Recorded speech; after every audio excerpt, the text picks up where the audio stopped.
कोटी जे त्यांच्याकरता मला काम केलं पाहिजे असा विषय. नाही, एवढं आपण सगळं बोललो, भारताच्या अर्थव्यवस्थेकडे आपण यायला लागलोय.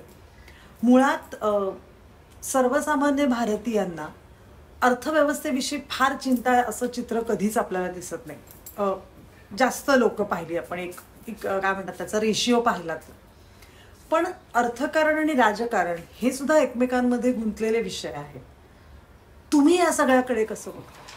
तर धर्म, अर्थ, काम, मोक्ष हे 4 पुरुषार्थ सांगितले इथल्या जगण्याचे, जीवनाचे.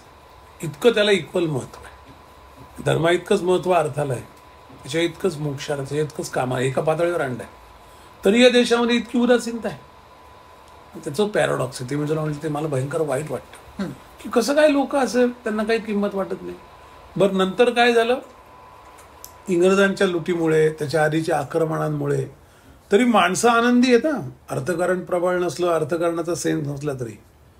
पण कसं झालं बघ, गरीब म्हणजे प्रामाणिक, श्रीमंत म्हणजे चोर, अशा काहीतरी एक वेगळ्या तत्वज्ञानाचे विषय आले, जे कुठून आले माहीत नाही.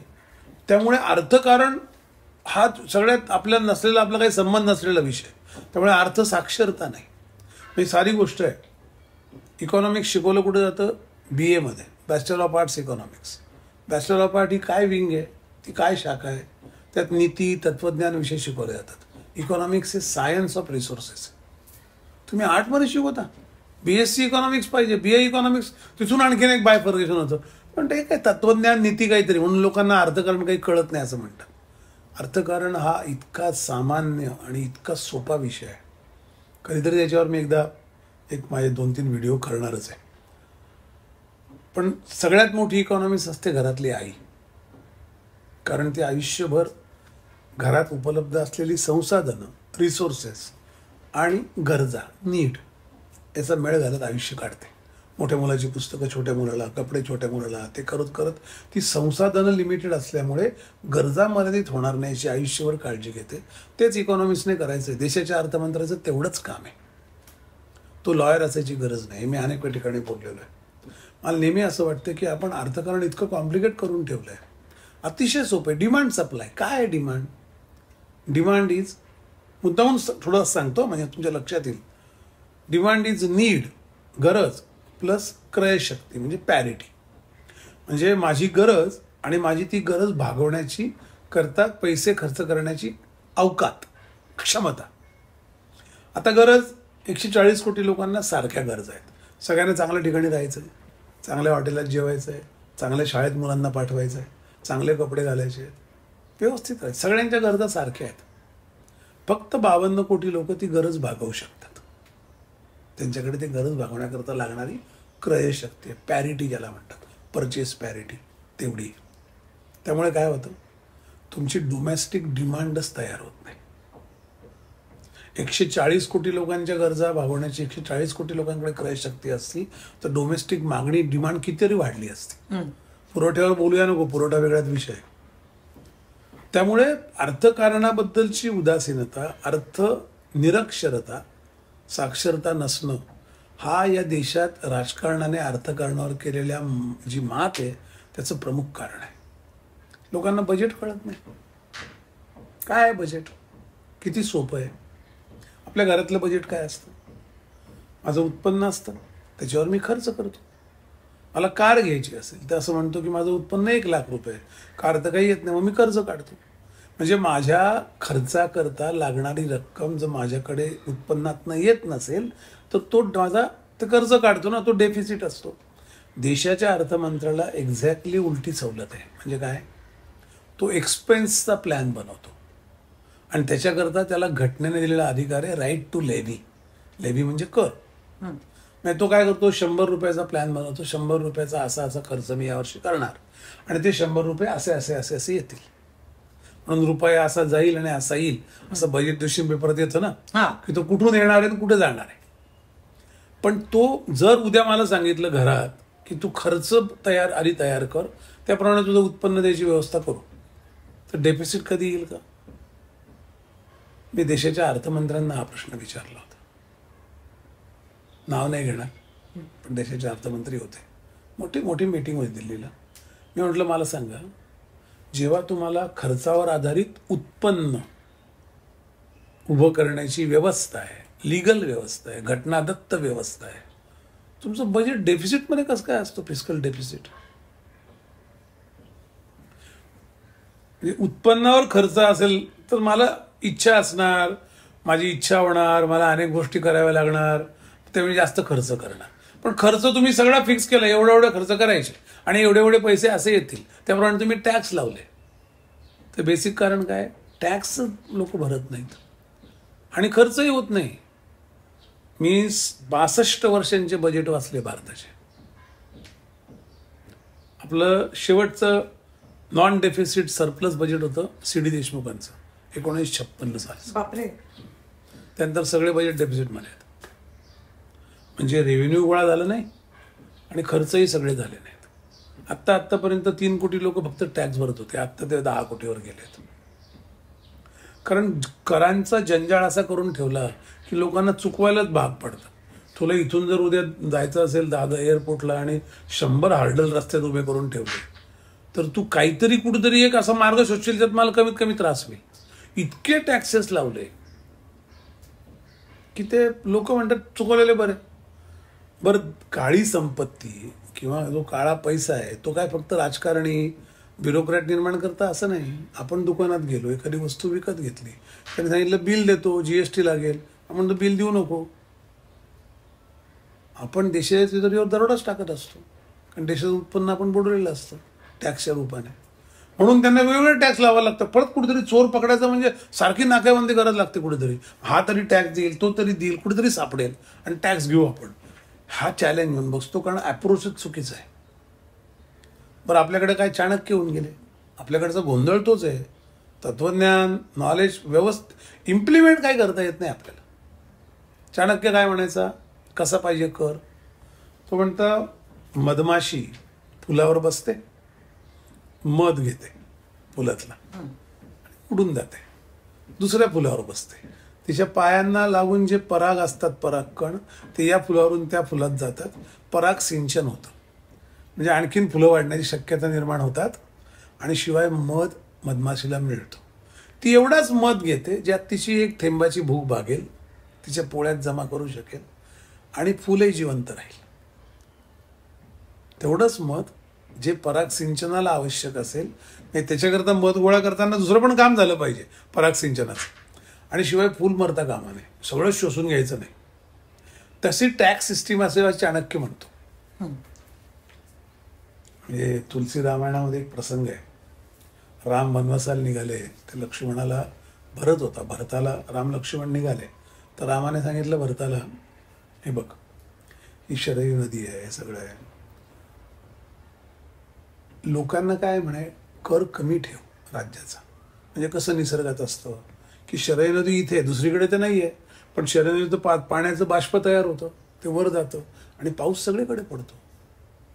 नदी असं म्हणून जिथे पण पाऊस पडतोच, नदीवरच पाणी, नदीतनं फक्त बाष्प घेतलं म्हणून नदीवरच पाऊस पडायचा असं निसर्ग करत नाही. राजाने तसं असलं पाहिजे. त्याने काही मोजक्या ठिकाणाहून तो कर गोळा केला पाहिजे आणि सगळ्यांनी त्याचा बेनिफिट दिला पाहिजे. आता हे सगळं आपल्याकडे आहे तरी आपल्या लोकांना कर चुकवायला काही लाज वाटत नाही, कारण याचं कारण मधली सगळी जुलमी राजवटींची लूट. शिवाजी महाराज हा एकमेव आशेचा किरण आहे या सगळ्या कालखंडामध्ये 700 वर्षाच्या. बाकी सगळे नादान आहेत. त्यांनी राज्यकारभार काय केला असेल तो केला असेल, राज्य जिंकले असेल पण त्यांनी समाजाच्या करता काही व्यवस्था उभ्या केल्या नाही. शेतसाऱ्याची असेल, जगण्याची असेल, परस्परावलंबित समाजाची असेल. इंग्रजांनी तर काय ते दुश्मनच होते, त्यांनी मोडूनच काढलं सगळं. त्यामुळे अर्थकारणाबद्दल कमालीची उदासीनता. आपल्याला काही कळत नाही हीच भावना. आपल्याला काही कळत नाही. मी कॉमर्सच्या विद्यार्थ्यांसमोर बोलायला जातो, त्यांना म्हणतो तुम्हाला लाज वाटायला पाहिजे, तुम्ही हे शिकताय, हा तुमचा विषय मुख्य, तुमचं क्वालिफिकेशन जगण्याचं BCom आहे आणि यू डोंट अंडरस्टँड इकॉनॉमिक्स. तुम्ही काय क्लार्क म्हणून तयार होतात फक्त बॅलन्स शीट आणि प्रॉफिट लॉस लिहायला. तुम्हाला इथं सोर्स इकॉनॉमिक्स ते कळत नाही. तुम्ही खाली काम करणार, झऱ्यावर काम नाही करणार, नद्यांवर, तळ्यांवर, डबक्यांवर काम करणार आणि त्याला एक्सपर्ट म्हणणार. तुम्ही झरा कुठून येतो याच्यावर बोलणार नाही, शिकवणार नाही. आता नवीन पॉलिसीत ते बदलेल सगळं, पण त्यामुळे अर्थसाक्षरतेची गरज आहे आपल्याकडे. त्यामुळे लोकांना टॅक्स कंप्लायन्स सोसायटी त्यामुळे नाही, अर्थसाक्षर कळत नाही. इतके सोप्या टर्ममध्ये कोणी सांगत नाही. कारण ते कॉम्प्लिकेट करण्यात काही हित असेल कोणाचं माहीत नाही मला. पण हे इतकं अर्थसाक्षरता हा एक विषय घेऊन 5 वर्ष काम करायला लागेल, तेव्हा लोकांना कळेल किती सोपं आहे. मग लोक आनंदाने सांगतील. बजेटमध्ये लोक भाग घेत. पूर्वी नाणी पालखीवाला ब्रेबॉनवर बजेटवर बोलायचे, 1-1 लाख लोक जमायचे. बजेट सोपं करून सुद्धा कोणी सांगत नाही, इतकं कॉम्प्लिकेट करतात. सरकार किंवा विरोधी पक्ष यांचे राजकीय अजेंडे आहेत, त्यामुळे ते काय बोलता याला फारसं महत्त्व नाही. म्हणजे ते बोलणार ते त्याचं इनबाउंड परत काय येणार याचा विचार करून बोलणार. पण ज्यांना कळतं इकॉनॉमिक्स, ज्यांना जे स्वतःला विचारवंत म्हणवतात, जे अर्थशास्त्राचे प्रोफेसर आहेत, जे अर्थकारणाला स्वतःला त्याच्यावर अभ्यासक म्हणवतात, विश्लेषक म्हणवतात, त्यांनी सांगायला नको लोकांना. पण आपल्याकडे अशी पद्धतच नाही शिकवायची. त्यामुळे भारताची आर्थिक दुरावस्था ही ज्या समाजाकरता अर्थकारण उभं राहतं ती निरक्षर असल्यामुळे त्यांना कळतच नाही ना चूक काय बरोबर काय. आणि दुसरं काय झालं, राजकारणाने अर्थकारणावर मात केली आहे.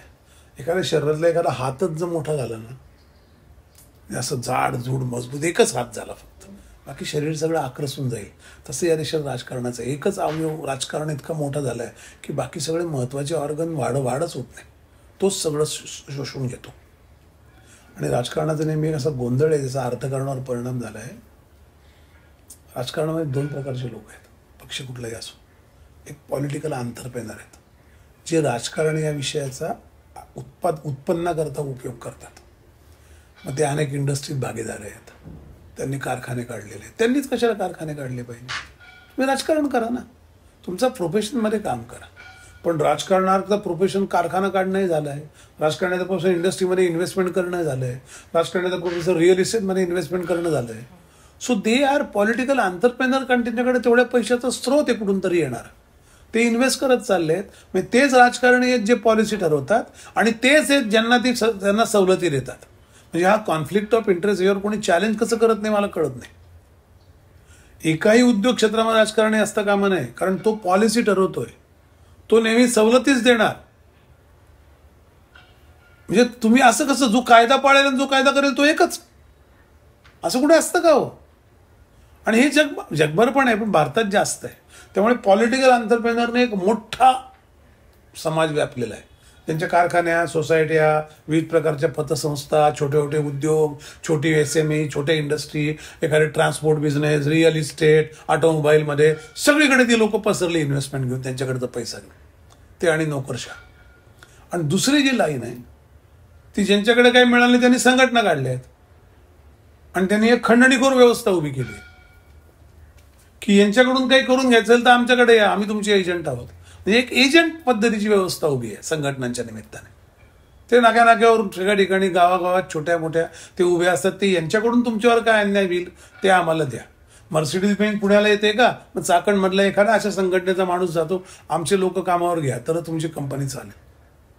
कारण त्यांच्याकरता शिल्लक नाही पैसा कुठे. यांनी इतका कॅप्चर केलाय पॉलिटिकल आंतरप्रेनरने, त्यांच्याकरता त्या गावात नदीमध्ये पाणीच नाही. ते कुठे जमेल तिथे खड्डे करून विहिरी खणतात ते, किंवा तुम्हाला खड्ड्यात पाडतात, किंवा तुमच्या घरात येऊन विहिरी खणतील. तेच झालंय. आणि एक अत्यंत अराजकाची व्यवस्था उभी राहिली आहे. बरं, पॉलिटिकल लोक तेच राजकारणी आहेत, तेच तुम्हाला सवलती देणार, तेच निवडून येणार, त्यांचेच नातलग निवडून येणार. त्यामुळे त्यांची ती व्यवस्था आवारीत चालू राहणार.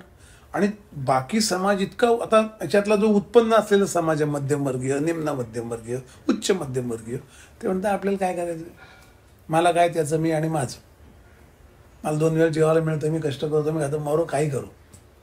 मी ज्यांच्यावर जबाबदारी आहे ते म्हणतात मरो काही करू. जे भरडले जात आहेत ते ज्ञानदलाल लोक सोडत नाहीत. ज्यांच्याकडे ज्यांनी नीट केलं पाहिजे सगळं कॅप्चर करून बसलेत.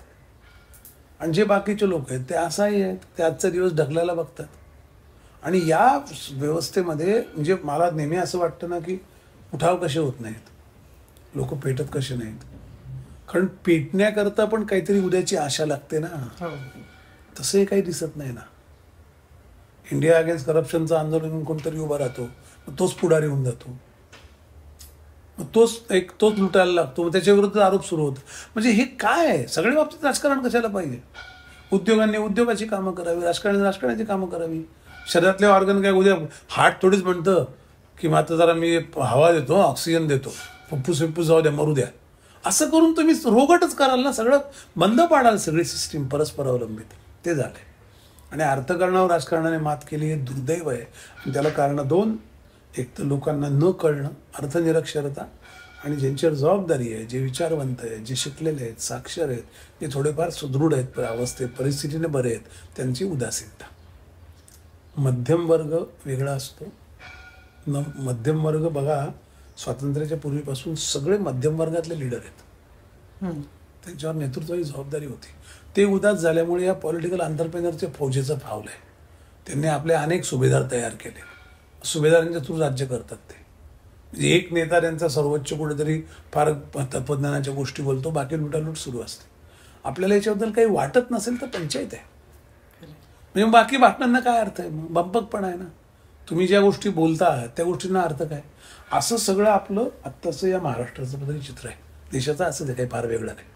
आणि त्यामुळे जो ड्राईव्ह फोर्स आहे, जो स्पाईन आहे, जो कणा आहे, जे खरंच सगळ्यात मोठी नीव आहे, ते अर्थकारण मागे पडत चाललंय. लोकांनाही त्याचं काही वाटत नाही. ते कोणीबद्दल सांगत नाही, कोणी आर्ग्युमेंट करत नाही. बजेटवर प्रश्न विचारले जात नाही. बजेट मांडलं गेल्यावर महाराष्ट्राचं बजेट काय, गेल्या 10 वर्षात रस्त्यांवर 70,000 कोटी खर्च झाले. हे 70,000 कोटीची बिलं द्या आम्हाला, पब्लिक प्लेसला ठेवा, आम्ही चेक करतो. हे कोणी म्हणत नाही. कारण जो म्हणेल त्याला ते एजंट पकडतात, ते कॅप्चर करतात, त्याला आपल्या बाजूला करून घेतात. पण मग आपल्याकडे आरटीआय आहे, सगळं आहे. आरटीआय हा एक नवीन बिझनेस झाला आहे. कारण परत आरटीआय ज्यांच्या विरुद्ध ते प्रशासन किंवा ज्यांच्या विरुद्ध जी माहिती काढायची सरकार आहे, त्या लोकांनी आरटीआयची माणसं पण ठेवली असं म्हणतात.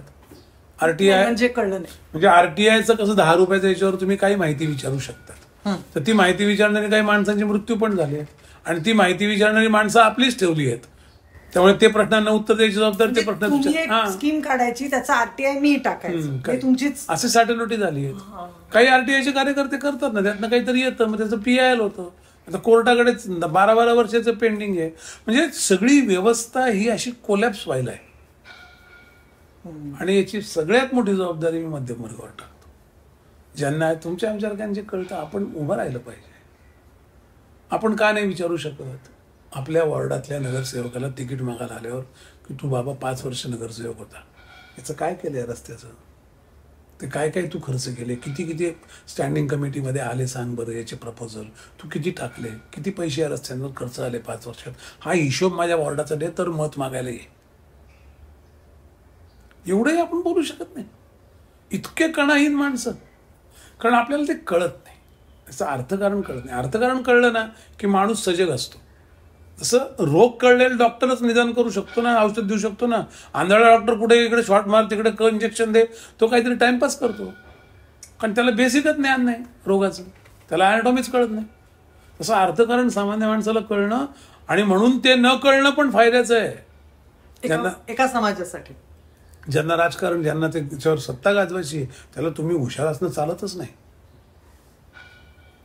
आणि नेहमी लक्षात ठेवा, वल्नरेबिलिटी असते ना ती राजकारण्यांकडे, असं म्हणतात ना, कारण त्यांना दर 5 वर्षांनी निवडणुकीला सामोरं जायला लागतं. पण ती सगळी व्यवस्था जर अशी कॅप्चर्ड असेल तर ती उडून येणार. पण जो येईल तो त्यांच्यात जाईल. आता काही पक्षांचं काही राहिलंय का? नाही. म्हणजे ही कुठली सिस्टीम आहे? आणि मध्यम वर्ग जेवढा उदासीन राहील ना, तेवढं आपलं नुकसान अधिकाधिक होईल. आपण सगळ्यांनी आपापल्या फील्डमध्ये, ते एक तो शेर आहे ना, कौन कहता है आसमां में सुराख नहीं होता, एक पत्थर तो तबीयत से उछालो यार. कोण म्हणतं आकाशाला छेद जात नाही? एक दगड उचलून तर मारून बघा. कुणीतरी तुम्हाला सांगितलं आकाशाला छेद जात नाही. ते पॅराडॉक्स आहे ना, आकाशाला काही छेद नसतो, ते पोकळीच आहे ती. पण त्यातही सुराग होत नाही असं कोणतरी तुम्हाला सांगितलं. नाही, ऐसा चीज आहे की उसमें सुराग नाही हो सकता, असं कोणतरी सांगितलंय. मुळात ते खोटं आहे. पण ठीक आहे, तुम्ही दगड तर मारून बघा ना, काही ना काही तर बदलेल, एक भोग पडेल. दगड वरपर्यंत जातोय तर कळेल. तर ते आपण ते सुद्धा करत नाही. आपल्या इंडस्ट्रीतलं घे भार्गवी, किती लोकांना अर्थकारण कळतं पर डे शिवाय? पर डे अर्थकारण नाही आहे. किती लोकांना कळतं? या सगळ्या व्यवसायाचं अर्थगणित काय आहे? मग अर्थकारण हे असेल याचं, तर या लोकांना एवढे दिवस का थांबायला लागतं पैशांकरता? मग हा जर नफा असेल तर हा असेल तर या नफ्याचं काय विल्हेवाट लावली जाते? मग त्याचं बेनिफिट पास डाऊन का होत नाही? म्हणजे या गोष्टी कोणी बोलतच नाही, कारण अर्थकारण कळत नाही. आपल्याला मिळतं ना आपलं, मरो ना काय करू, ही काय.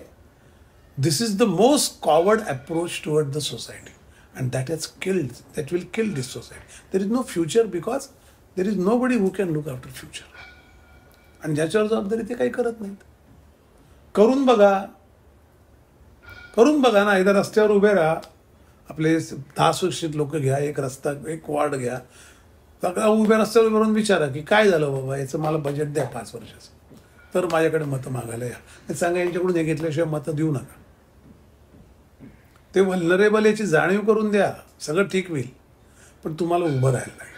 आणि मग तुमच्यातले काही कॅप्चर होतील, तुम्हाला आमिष दाखवले जातील. मी नेहमी ते लिहितो ना, गाजसूत्राची प्रस्तावनाच ती आहे, भय आणि भूक यांच्या लालसा विसरून जर आपण जगलो. काय असतं आपल्याला, भीती आहे किंवा भूक आहे. प्रश्न विचारायची भीती वाटते किंवा आपली एक भूक भागली की आपण प्रश्न विचारत नाही. भय आणि भूक याला विचारून आपण गप्प बसलो तर आपल्या आयुष्याला भुक्कड पण नक्की येणार. You will live a 3rd grade life.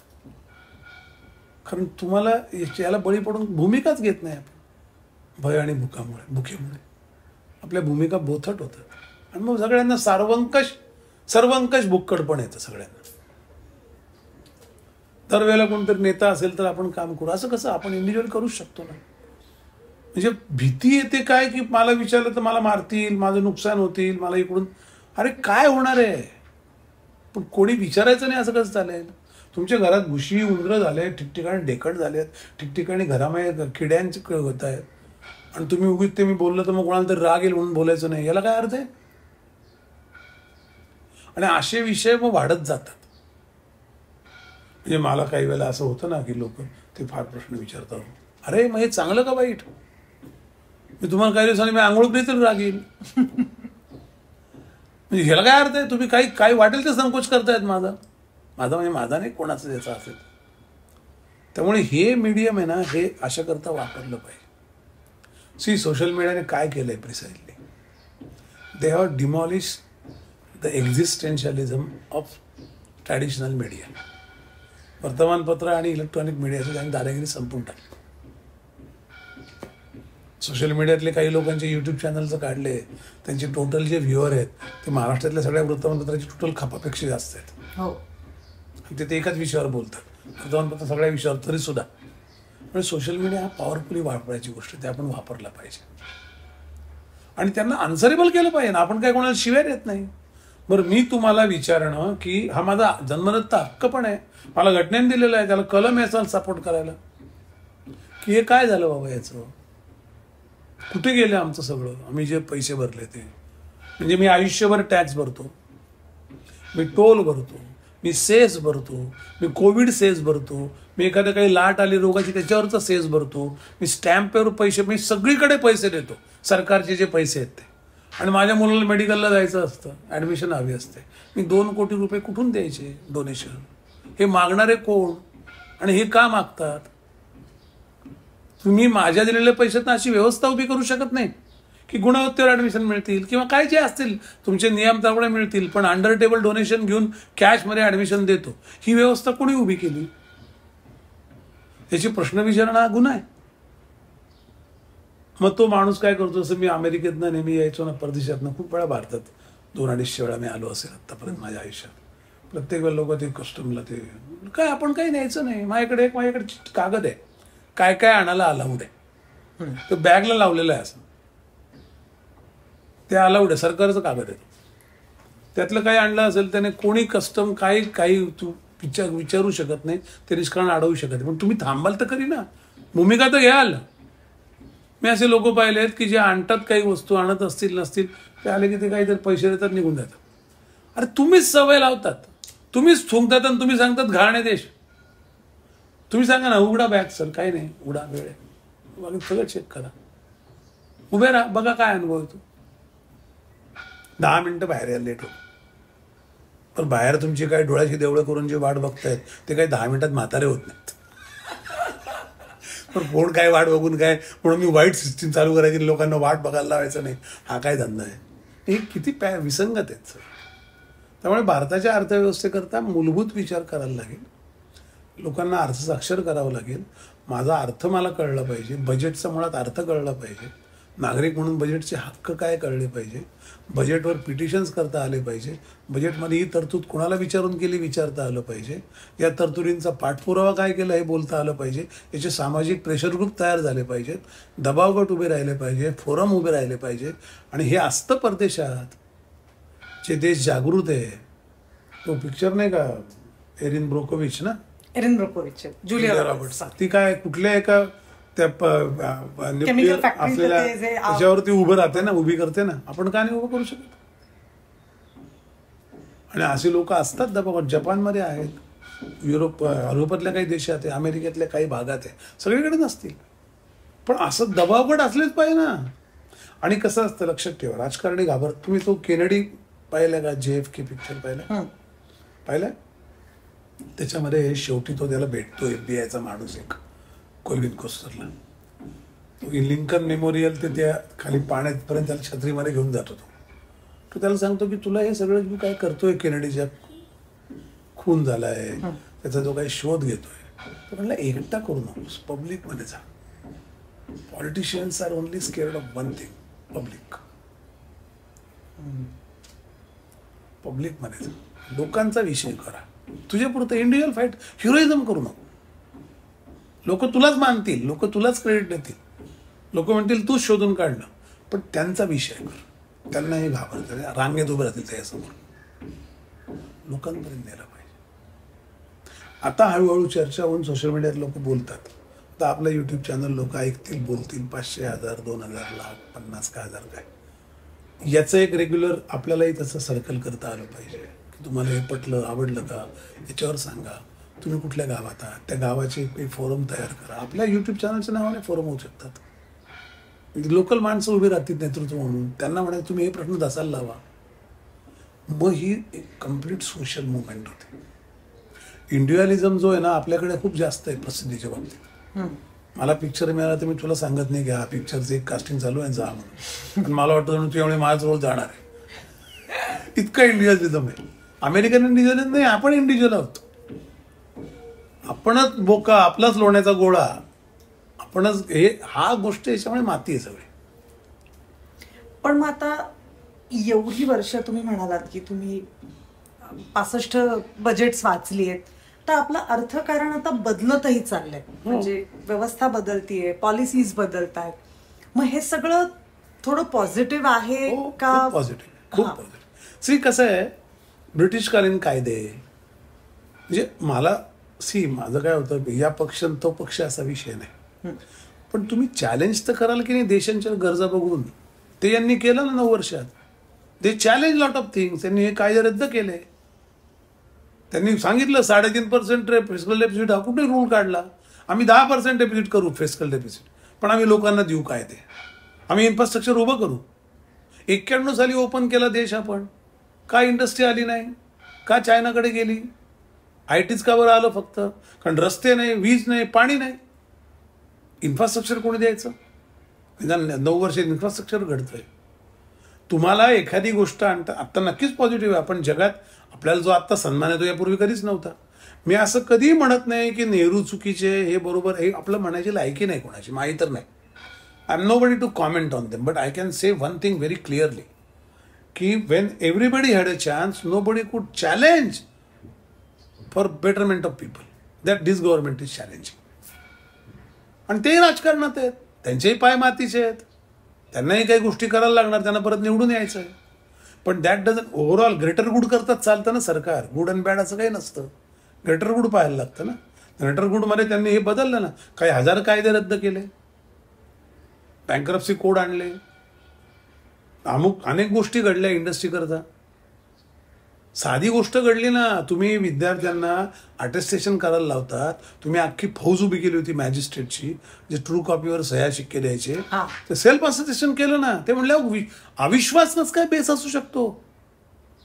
तुम्ही विश्वास ठेवा विद्यार्थ्यावर की तू सेल्फ अटेस्टेशन कर, मान्य आहे आम्हाला, फायनल आम्ही चेक करू तेव्हा खोटं निघालं तर बघू. पण त्याच्यावर विश्वास टाका, तर विश्वास परत येईल.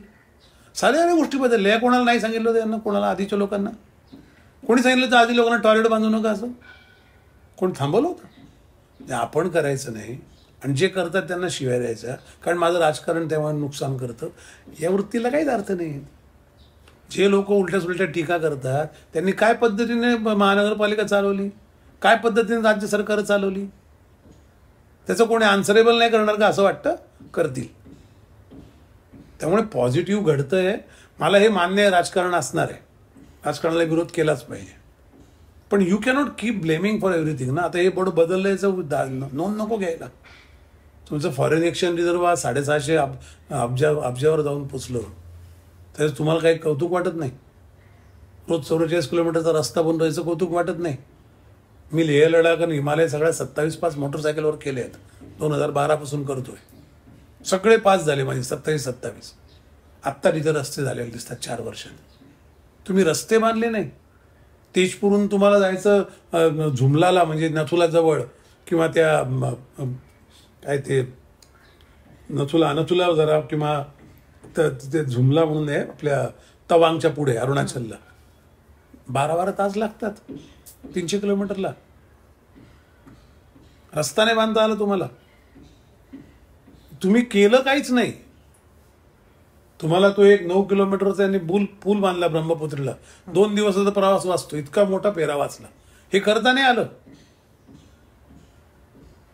टॉयलेट 8.5 कोटी लोकांना दिले, ते काय तुम्हाला आम्हाला दिले? मध्यमवर्गीयांना. त्याच लोकांना दिले ज्यांना सकाळी उजाडायचं सूर्याच्या आत ते विधी गुरकायला लागायचं. त्या बायकांचा सन्मान नव्हता. मग त्या आता पाणी येत, मग ते टॉयलेटमध्ये पाणी नाही. अरे व्यवस्था उभी केली ना. अडचणींच्या ओरिएंटेशनने पाहायचं का सोल्युशन म्हणून पाहायचं समस्येकडे. याच्यात निगेटिव्हिटी आणि पॉझिटिव्हिटी ठरते. हळूहळूच बदलणार ना. झोपलेला आहे माणूस, इथे आत्ता कोणतरी समजा झोपलोय मी आणि तू आली म्युझिक लावलं, मी लगेच नाचायला लागेल तालावर. मी आधी सांगेल हे कोण लावलं म्युझिक, कशाला लावलं, मी झोपलोय दिसत नाही का, मी लक्षच देणार नाही. मग ते कंपल्सरी असेल म्युझिक कळेल तेव्हा मी हळूच उठेल, मग मी हालचाल करेल. मग सांगितलं नाचायचं आहे म्युझिकवर, काही वेळ द्यायला लागेल ना. माझ्या बाबतीत तो वेळ अर्धा तास आहे, देशाच्या बाबतीत 10 वर्ष असतील ना, 15 वर्ष असतील. त्यामुळे ते घडतंय ना, त्याच्यावर तर काही शंका. बरं नेहरूने काय सगळं वाईट केलं असं मी कधीच म्हणत नाही, असं कोणी म्हणू नये. प्रत्येकाने, मी काय म्हणतो, जे झालं काही झालं नाही अशी ही भूमिका पण चुकीची आहे. आणि आत्ता खूप प्रगती झाली, याला विरोध करणं पण चुकीचं आहे. आपण प्रोग्रेसिंग असंच असतं देशामध्ये, ते घडतं. काही दिवसाने कळेल ना की हे जे मुद्दे सगळे आणतायत पोलरायझेशनचे, हे कोणी तयार केले आहेत आणि त्याची कोणाचा फायदा कोण उठवतं हे सगळं कळतं, ते एक्सपोज होत असतं.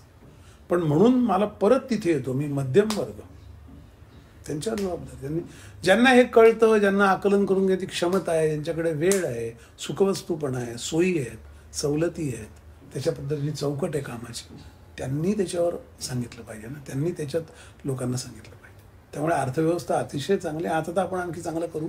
आत्ता आत्मनिर्भर हा सगळ्यात चांगला प्रोग्राम आहे. माझ्या देशात वस्तू बनवायला काही चूक काय? ते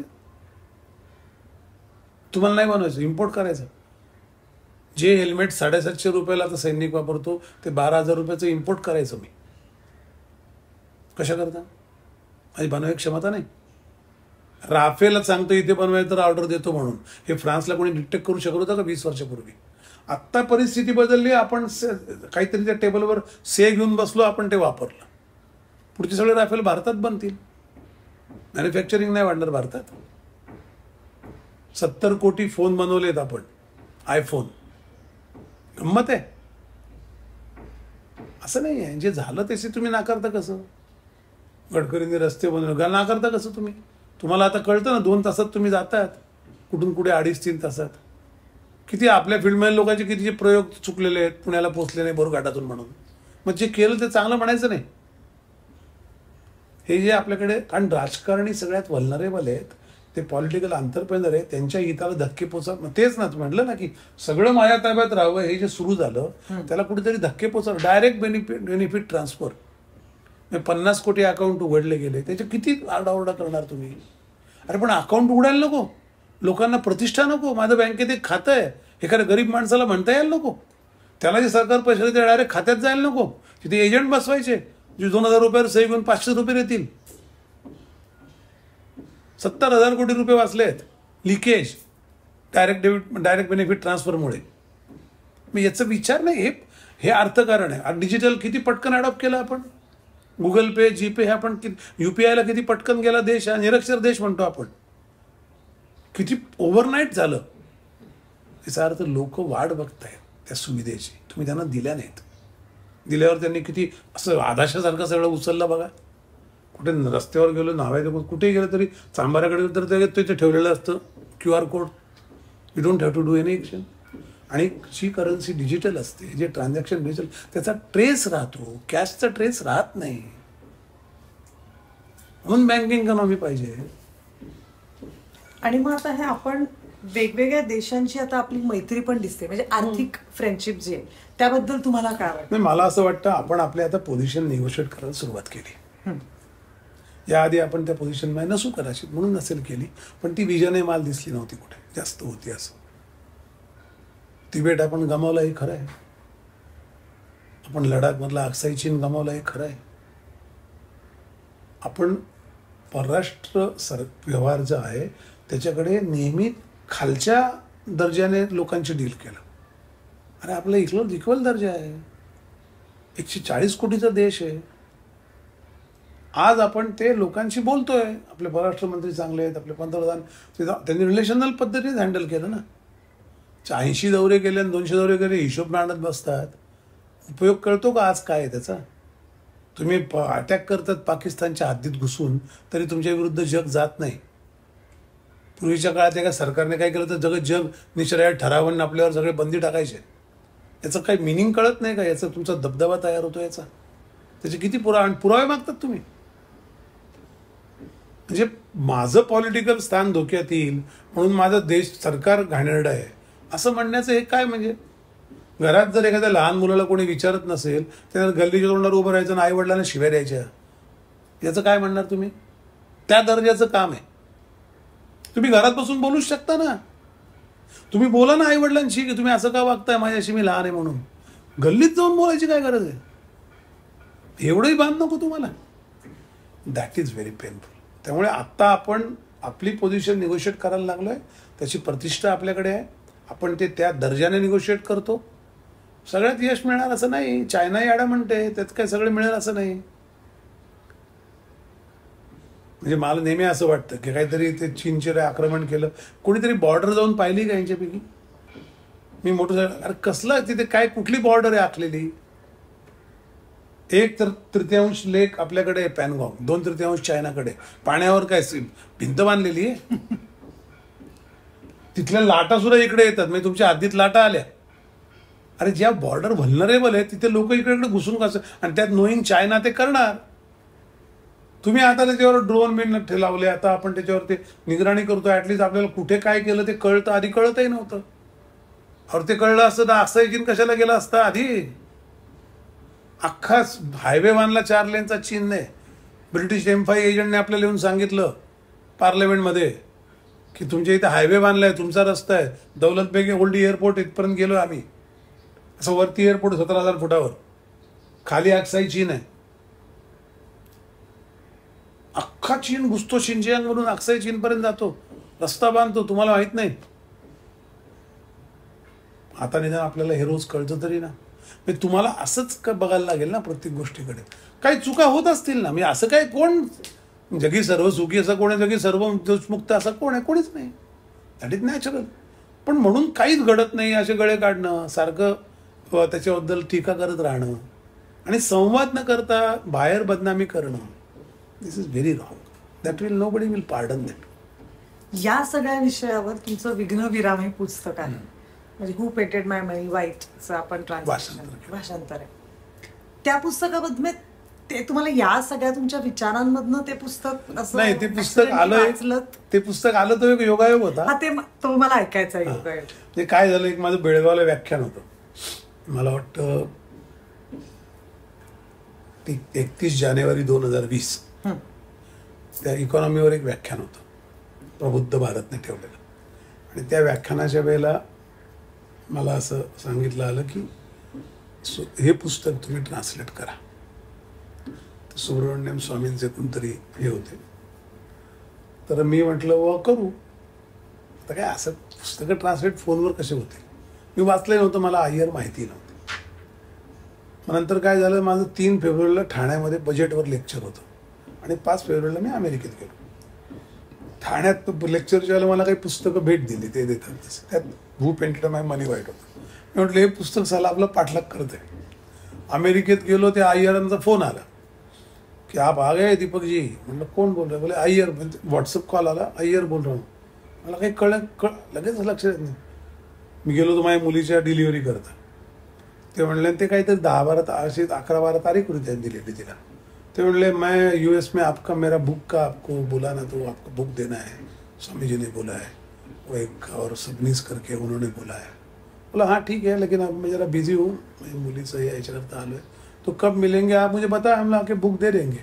तेव्हा करोनाचं एवढं सुरू नव्हतं झालं. मग आम्ही आपलं त्याला, तर आम्ही गेलो मुलीला घेऊन, तर डिलिव्हरीची एक डेट 4-5 दिवस पुढे गेली. तर मी त्यांना फोन केला की सर वो आगे अभी मिल सकते हैं. दुपारीच ते आले, मला पुस्तकं दिले. ते पुस्तक मी असं घेतलं तर काहीच काम, एक तसं मध्ये आपल्या भाषेत प्रेग्नंट पॉज येतो, खरंच तुम्हाला दिला तो लेखीचा प्रेग्नंट पॉज मला घेतं, काहीच काम करायला नाही, काही प्लॅनच केलेलं नाही. तर त्याच्यात मी ते पुस्तक वाचलं, ते एका बैठकीत वाचलं. मी हादरून गेलो. मला ती अख्खी वेब सिरीज दिसायला लागली. खरंच आहे, ते सगळे सीनच दिसायला लागले. आपण त्या फील्डमध्ये असल्याचा फायदा असतो. आणि मी ते केलं ना, 13 दिवसात ट्रान्सलेट केलं. मी बसून असं 4-4 वाजेपर्यंत बसलो लिहित, आणि मी ते संपवलं. आणि ते पुस्तक चांगलं झालं ते. म्हणून मी ते काय करतो, सिक्वल मांडतो माझ्या पुस्तकांचं. आजच्या विश्वाचे अर्थ हे 40 ग्लोबल इश्यूवरचं पुस्तक आहे. त्याची कोण जबाबदार, त्याला कोण ते घातसूत्रामध्ये आहेत. तुम्ही जर काही त्याच्यावर केलं नाही, तर तुम्ही अस्वस्थ सूत्राकडे जाल, जे अफगाणवरचं माझं पुस्तक आलंय की तुमचं अफगाण होईल. आणि तुम्ही जर काही थांबवलं विघ्न, तर विघ्नविरामकडे तुम्ही जाल. असा तो सिक्वेन्स.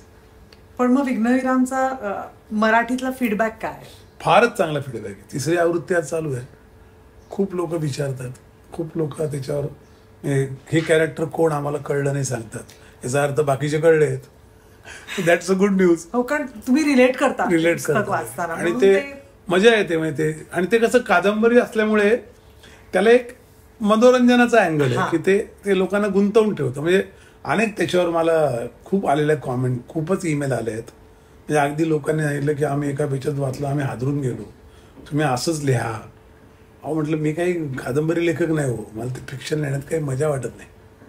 कारण truth is stranger than fiction. पण ह्याची जर वेब सिरीज झाली तर बघायला फार छान आवडेल. कारण ही वेब सिरीज निर्माता जो असेल त्याच्यामध्ये खूप धाडस पाहिजे. कारण ह्याची वेब सिरीज करणं सोपं, पॉलिटिकल आहे ना. पॉलिटिकल. आणि ते कोणी हात घालत, लोकांना आवडतं आता बघायला. हो, पण लोक हात घालत. ती कसं आहे, ते परत ते पत्थर उछालो यारो, असं एक कोणतरी तो दगड पहिला उचलला पाहिजे. लोक बघतील. पण त्यात काही आक्षेपार्ह असंही नाहीये. ती कादंबरी आहे, तुम्ही ते ठीक आहे बघू नका. आम्ही कुठे म्हणतो ते खरं आहे, आम्ही कुठे म्हणतो खरं आहे, पण ते कनेक्टेड. हे सगळं आपण बोललो, पण मला एक वेगळाच प्रश्न विचारायचा आहे. तुम्हाला स्वतःला, तुम्ही लेखक म्हणून आवडता का अभिनेता म्हणून आवडता? हा काही पेच असावा असं नाहीये. पेच पेच असावं असं पडत नाही. याचं कारण मला दोन्ही याच्यावर प्रेम आहे माझं. माझ्या सगळ्या, आम्हाला एकच हवंय नाही, पण म्हणजे रॅपिड फायर म्हणून असेल एक. पण मला असं वाटतं की नाही, ते मर्ज होतं असं मला वाटतं. ऑनेस्टली मी सांगू शकतो मला आता लेखक चलती लेखक आवडतो. उद्या माझे 2-4 पिक्चर आले, मी गेला अरे आम्ही अभिनेता ग्रेट. असे काही सोयीची उत्तर देणार नाही. मला असं वाटतं लेखक काय अभिनेता काय ते कन्व्हर्ज होतं. कसं असतं बारगावी, पाकिटमार असतो ना, ज्याचं अक्षर चांगलं नसतं कधी. बरं, आता याचा अर्थ सांगतो. चांगल्या गोष्टी या कन्व्हर्ज होतात. म्हणजे तुम्ही जर चांगले गृहस्थ असाल, तुमचं अक्षर चांगलं असतं, तुमचे कपडे टापटीप असतात, सर ते सगळं कन्व्हर्ज होतं. तर आपले मूल्य, आपले कुतूहल मूल्यांना कन्व्हर्ज करतं. अभिनेता म्हणून काम करताना पण मला असं नेहमी वाटतं की म्हणजे त्या लोकांना मी आवड. समजा एक नाटक केलं, लोकांना पुण्यातून एक नाटक करतोय मी, लोकांना आवडतं, लोक येतात भेटतात. मला तोच आनंद पुस्तकं नाही देतात लोक. म्हणजे एक माणूस माझ्याकडे आला, जसं हा माणूस पुण्याचा म्हणलं ना मी, जो म्हणला की तुम्ही हे करायला करता, चांगले ऍक्टर आहात, त्याने ऍक्टरला मला हे दिली. तसं एक माणूस माझ्याकडे आला आणि मला म्हणला, माझी मी MA इकॉनॉमिक्स आहे, माझ्या सर्टिफिकेटवर तुमची सही करा म्हणले. आणि मी त्यात जे शिकलो नाही, तुम्ही म्हटलं मी कसं ते युनिव्हर्सिटीच आहे, नाही नाही हो ते मरू दे, आता मी काय, मी 50शीला आलो, तुम्ही सही करा, कारण तुमची सही असेल तर मला त्याला किंमत आहे असं वाटेल. म्हटलं मला युनिव्हर्सिटीची कम्पेअर करू नका. आता दिस इज ही आपल्या फील्डमधल्या एखाद्या अभिनेत्याला मिळणार दादी की दादी ना, त्याचं काही क्वालिटेटिव्ह डिफरन्स ठरवता येत नाही.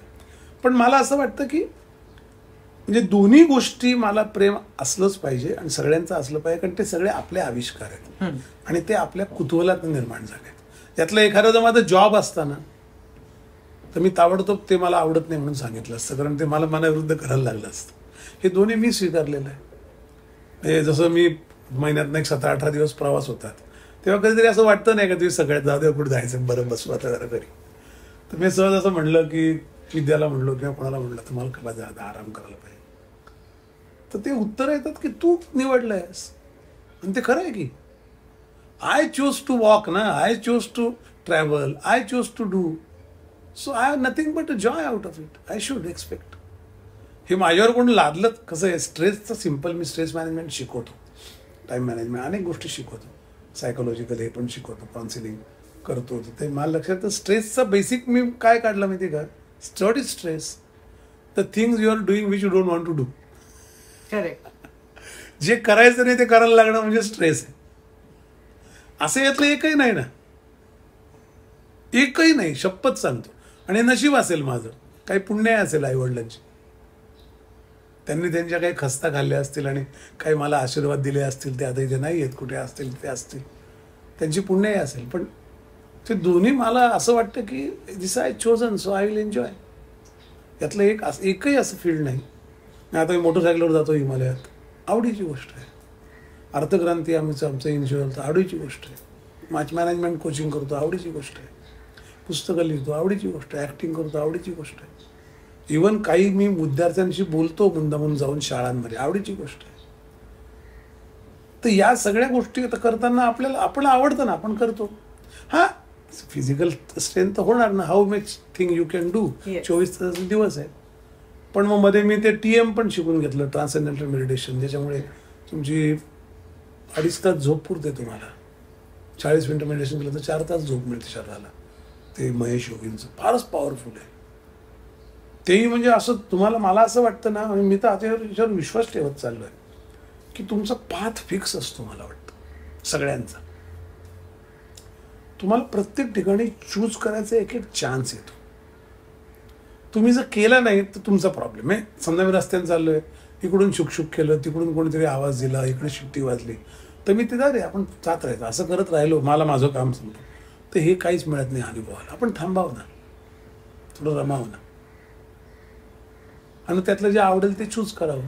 आपला रस्ता थोडा झिकझॅक होईल ना, हरकत काय. पण अरे मजा आहे ना. तुम्हाला काय इतकं अंतर चालून जायचे, रेसमध्ये कोण टूर टाकलंय, आपण काय मशीन आहोत. आपण इफिशियन्सीचा काही संबंध नाही आपला, तो मशीनचा असतो. आपला इफेक्टिव्हनेसचा संबंध आहे. कारण माणसाची इफिशियन्सी मोजण्यात का मूर्खपणा नाही. मी इंडस्ट्री लोकांना सांगतो, तुम्ही इफिशियन्सी वगैरे लोक म्हणू नका, इफेक्टिव्ह म्हणा. इफेक्टिव्ह काय असतं, धारावीत मूल जन्माला येतं, गटाराच्या बाजूला वाढतं, कुठलंही लस दिली जात नाही आणि उभं राहतं आणि सुदृढ होतं उभं राहतं. मी आहे त्या खिडकीच्या खाली, पॅरापिटच्या खाली कुंडी ठेवा, तो बरोबर सूर्यप्रकाश शोधत शोधत तो कोंब बाहेर येतो. ते इफेक्टिव्हनेस आहे. इफिशियन्सी मशीनला आहे. काळ काम वेगाचं गणित, इतके प्रोडक्शन काढा, इतक्या वेळ चाला, इतक्या स्पीडने गाडी चालवा, ते मशीन्स करत आहे, माणसं करत नाही. आपण इफिशियंट व्हायला लागलो की माती गेला आपली.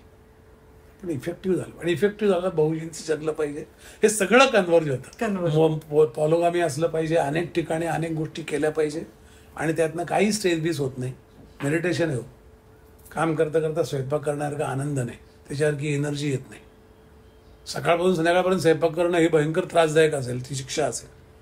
सकाळपासून संध्याकाळपर्यंत लिहित बसणं शिक्षा असेल.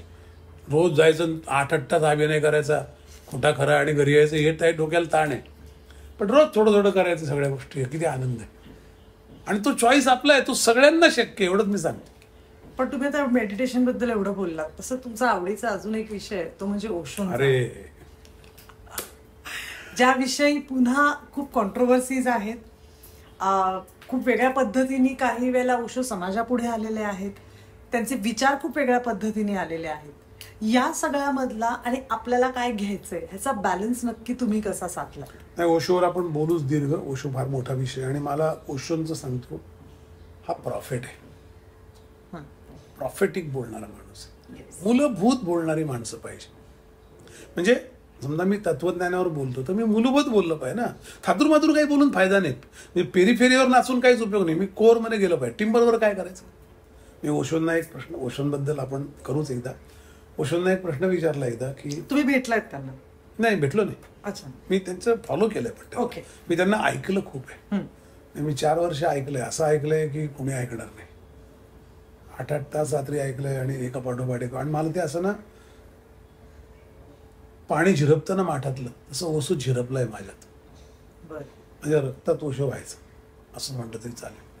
मला त्यांच्या त्या मूलगामी, म्हणजे मी जर आत्ता कोच आहे ना, मी जर आत्ता कुठल्याही विषयावर ट्रेनिंग करू शकतो, मी आत्ता कुठल्याही विषयावर बोलू शकतो ना, याची बेसिक प्रेरणा ओशोंची आहे. कारण त्यांनी मला एक शिकवलं. ओशोंची सगळी गोष्टी मला मान्य आहेत का? नाही.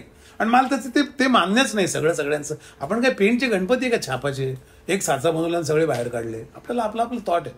ओशोंनी मला दिलं ते असं की मूलगामी विचार करता आलं पाहिजे प्रत्येक गोष्टीचं, आणि सोपा करून सांगता आलं पाहिजे. नेती म्हटलं तर नेती म्हणजे काय, याचा मूलगामी विचार झाला पाहिजे. ते म्हणजे काय, लोकांना सांगितलं आलं पाहिजे. तर ते ओशोंकडून मी शिकलो की एखादी गोष्ट अशी ती अवघड आहे, ठीक आहे, अवघडच नाही. आपल्याला त्याचं बेसिक रूट समजलं पाहिजे आणि ते मग उकल करून सांगता आलं पाहिजे. या 2 क्षमता माझ्यात जर असतील, मीच ढोल वाजवणं बरं नाही आहेत, तर त्याचं श्रेय ओशोंचं आहे. कारण त्यांनी मला तो मूलगामी चिंतनाची सवय लावली. आत्ता मेडिटेशन करताना मला ओशोंची फार आठवण यायची. वास्तविक महेश योगीन ओशोंचा काहीच संबंध नाही. ती एक पैची पद्धत आहे असली ध्यानाची, आणि ही एक थॉट आहे. पण मी खरंच सांगतो, ज्या वेळेला ध्यानात मी जातो, समूह ओशो मर्ज होतो. याचा अर्थ तो जो काही धागा मध्ये बांधलाय ना त्याने माझ्या डोक्यात, विचार प्रक्रियेमध्ये, माझ्या त्या विचार घुमटामध्ये, तो इतका करेक्ट वेळेला फडफड करतो. करेक्ट ते खरं कसं कापडाला कापड जोडतात ना, की हा याचं टेक्स्चर हे शिवा, हे मॅच होईल, हे मॅचिंग करतो तो. मी तो ध्यानापर्यंत तुम्हाला घेऊन जातो. त्यांना विचारलं एकदा प्रश्न ना की तुम्ही हे सगळं सांगतात प्रेम ओशोंना. आणि ओशोंची प्रश्नोत्तर पण कधीतरी ऐका. आपण त्यावर एक वेगळं करूच. मी बोलेन, आनंदाने बोलेन, मला फार आवडेल. त्यांना विचारलं की तुम्ही हे सांगतात प्रेम, पॅशन, करुणा, एकमेकाला मुक्तता देणं, एकमेकाच्या आनंदात राहणं, आनंद ठेवणं. प्रेम दुःख देऊच शकत नाही, फक्त आनंद देऊ शकतं. हे सगळं तुम्ही बोलतात. पैसा कशाला पाहिजे? Why you need money in life?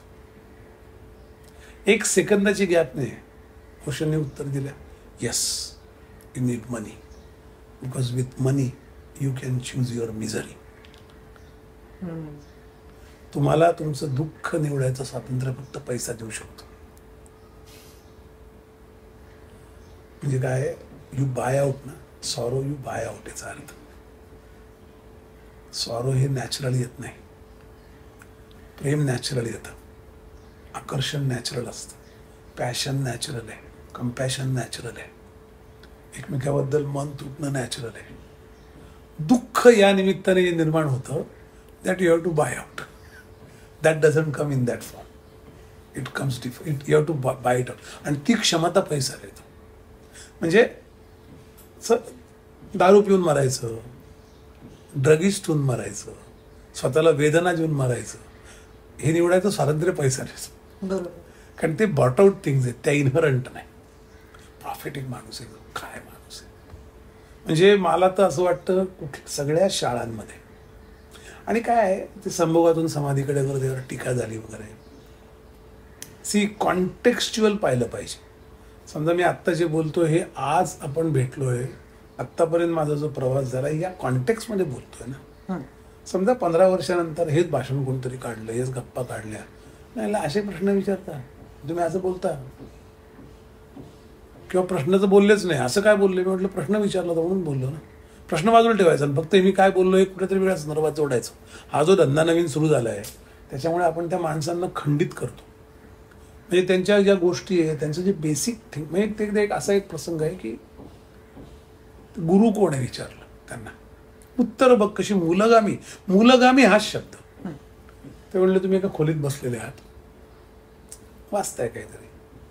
खोलीच्या कुठेतरी खिडकीला एक तावदान फुटलंय, तिथून एक पाखरू आत आलं, चिमणी आत आली. तुम्ही वाचताय, टक टक टक टक वाजायला लागलो. पाहिलं ती चिमणी टोचे, तिला बाहेर जाता येत नाही तिथून त्या गॅप मध्ये. ती विसरली ती गॅप तिथे. तिकडे तिकडे कपाटावर, दारावर, आरशावर, फर्निचरवर ती टक टक टक कर, तिला बाहेर जायचंय. तुम्ही डिस्टर्ब होता. तिला म्हणतात तुम्ही दार उघडतात, ती जात नाही कारण दारातनं ती आलेली नाही. तुम्ही खिडकी उघडता, ती जात नाही कारण खिडकीतनं ती आलेली नाही. तिला कळतच नाही बाहेर कसं जायचं ते.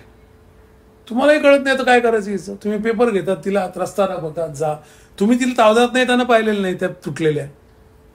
तुम्हाला वाटलं कुठून आली असेल, तर काही तुमच्या डोक्यात नाही. तिचं येणं तुमच्या डोक्यात नाही, तिचं जाणं तिच्या डोक्यात आहे. आणि तुम्ही बसलेले आहात. आणि मग अशी वेळ येते एकदा की तुम्ही आता कंटाळता की माझं वाचून करू देत नाही, ती तडफडते बिचारी, मला सहनही होत नाही. मग एका ठिकाणी असेल की तुम्ही तिथपर्यंत त्या खिडकीपर्यंत जातात आणि टाळी वाजवताना ती बाहेर पडते. ती टाळी म्हणजे गुरु. अशी टाळी जेव्हा वाजते ना आयुष्यात, तेव्हा रस्ता सापडतो, तो गुरु.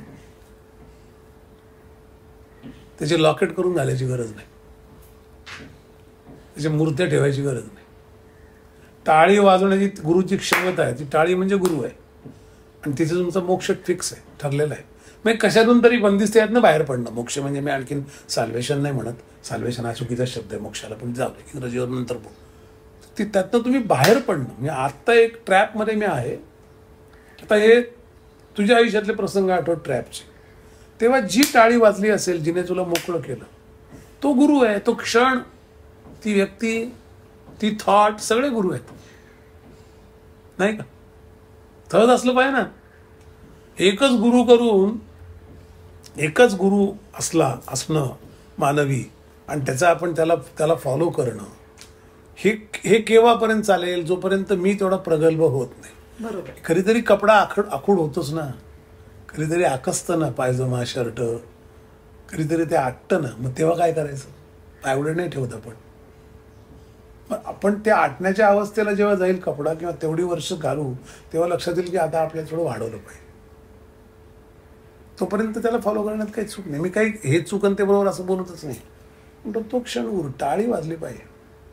किती मूलभूत आहे. ओशो असा आहे ना, ओशो तुम्हाला दोन गोष्टी असतात, बुद्धी आहे आणि प्रज्ञा आहे. बुद्धी अहंकारी, बुद्धी विघातक आहे, बुद्धी संहारक आहे. बुद्धी मदत करेल, बुद्धी तिचं आविर्भाग मागून घेईल, मोबदला काढून घेईल. बुद्धी दुःख देते, बुद्धी जखमी करेल. प्रज्ञा वेगळी आहे. प्रज्ञा म्हणजे समग्र बुद्धी, सम्यक बुद्धी, की आत्ता हे तार्किकदृष्ट्या करेक्ट असलं तरी या संबंध कॅनव्हासवर ते बोलणं योग्य नाही, तो आर्ग्युमेंट करणं चांगलं नाही. त्याचा विचार करून आर्ग्युमेंट केला पाहिजे. त्याला ऐकून काय वाटेल हे विचार करून मांडणी केली पाहिजे.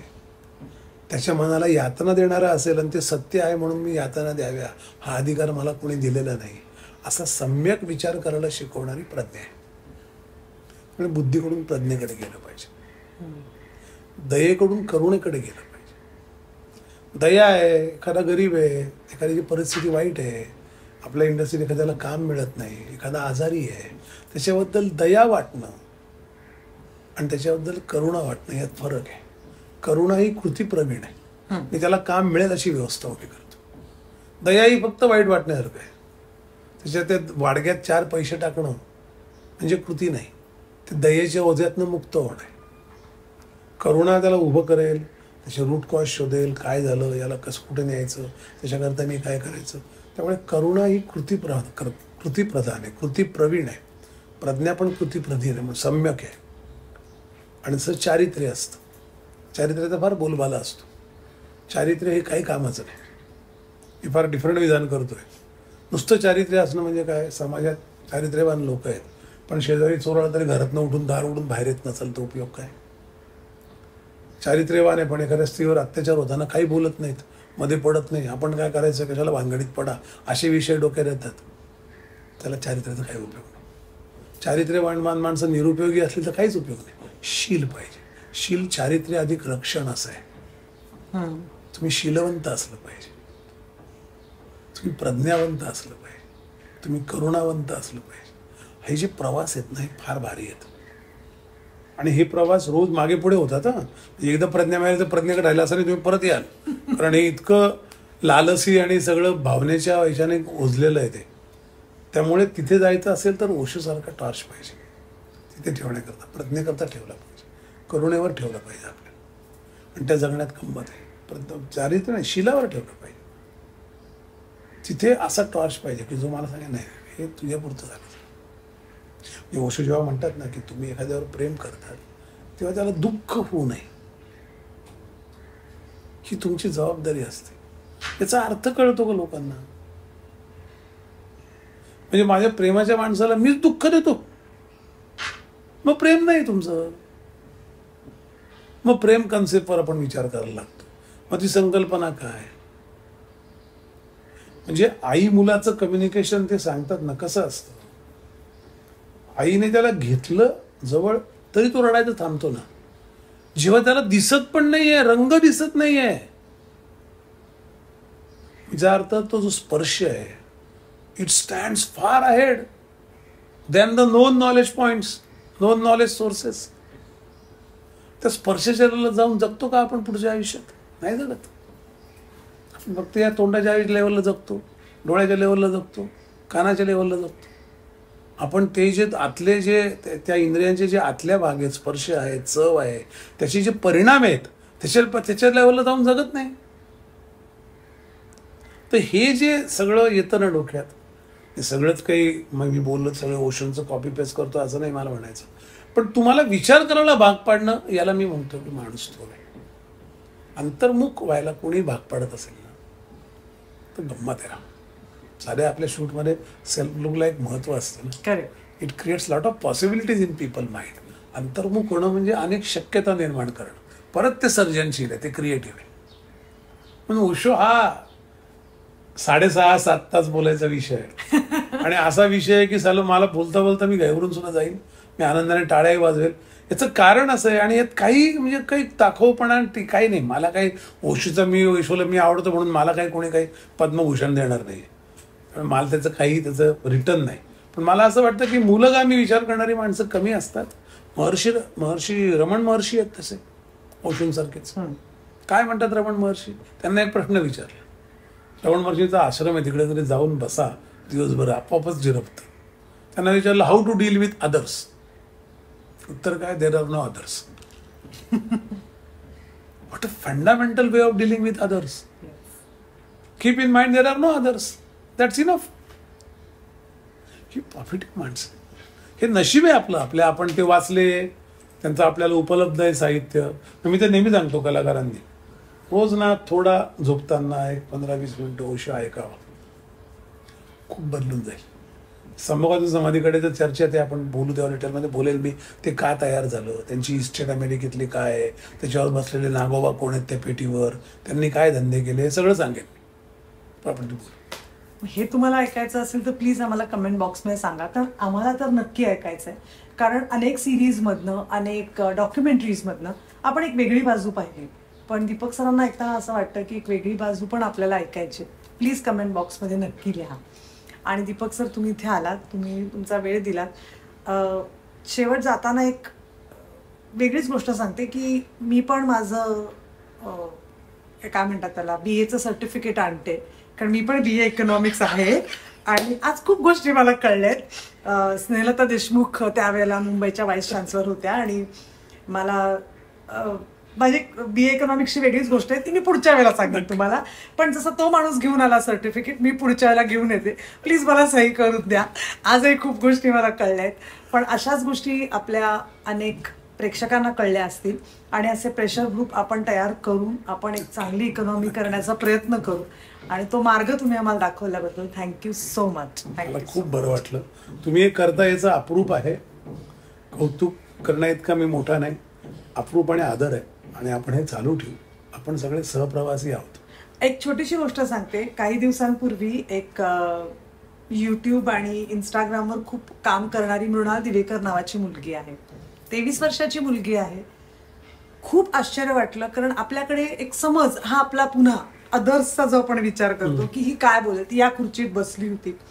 आम्ही तिच्याशी गप्पा मारता मारता ती आम्हाला सगळ्यांना म्हणाली की मला वाईट वाटतं जेव्हा आमच्या पिढीतल्या लोकांना लोकसभा म्हणजे काय माहिती नाही, GDP काय माहिती नाही. ती म्हणाली मी पेपर वाचते, मला माहिती आहे GDP काय. हे ऐकून आम्हाला खूप बरं वाटलं की ही तरुण पिढी या विचारांकडे जाते आणि आपल्या पॉडकास्टच्या माध्यमातून अजून काही तरुण पिढी या विषयाकडे आली तर ते या कार्यक्रमाचं यश आहे असं मला वाटतं. आणि त्या यशाचे सहभागी आपण असू आणि त्याला यशाकडे नेण्याचा तुम्ही रस्ता दाखवलात त्याबद्दल खरंच आभार. आपण नक्की करू, इकॉनॉमिक्सवर एकदा करूच खरंच. थँक्यू. या अशा तरुण पिढीला हे GDP हे सगळे शब्द माहिती आहेत हे ऐकून आम्हाला खूप बरं वाटलं. तर मला असं वाटतं पिढी बदलतेय. आपण त्यासाठी या पॉडकास्टच्या माध्यमातून तरुण पिढीला अजून काही शिकता आलं तर आम्ही त्या यशात सहभागी असू आणि त्यांना वाट दाखवणारे आणि टाळी वाजवणारे तुम्ही त्यावेळेला असाल असं मला वाटतं. So thank you so much. आणि आमच्या टीमकडनं ही छोटीशी gift. Thank you so much. Thank you so much. Pleasure to be here.